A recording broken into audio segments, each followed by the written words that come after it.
ప్రభు నామంలో ఈ వీడియో చూస్తున్న ప్రతి ఒక్కరికి నా వందనాలు. కేవలం వాక్యంను ఆధారం చేసుకొని మన ఆత్మీయ జీవితాన్ని కట్టుకోవాలి అనే ఉద్దేశంతో ఈ ఛానల్ ప్రారంభించాము. నేడు మనం ఉంటున్నటువంటి ఈ ఉరుకు పరుగుల జీవితంలో వాక్యాన్ని చదివే సమయమే లేకుండా చాలామంది బ్రతుకుతున్నాం.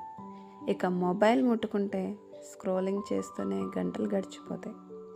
ప్రార్థనా జీవితం ఎంత ఉన్నప్పటికీ వాక్యాన్ని మన హృదయంలో నింపుకోకపోతే పడిపోయే అవకాశం ఎక్కువ. ఆదికాండంలో ఆదాము హవ్వలు ప్రతిరోజు దేవునితో చల్లపూటన కలిసి మాట్లాడుకుంటున్నప్పటికీ ఎప్పుడైతే అపవాది హవ్వమ్మ దగ్గరకు వచ్చాడో ఆమె హృదయంలో వాక్యం లేకపోవడం వల్ల తను పడిపోయింది. వాక్యముతోనే అపవాది ప్రభు దగ్గరకు వచ్చాడు. కాబట్టి ఈ రోజు నుండి ఒక తీర్మానముతో వాక్యానికి సమయం ఇస్తూ మన జీవితాన్ని ప్రభువులో కట్టుకుందాం.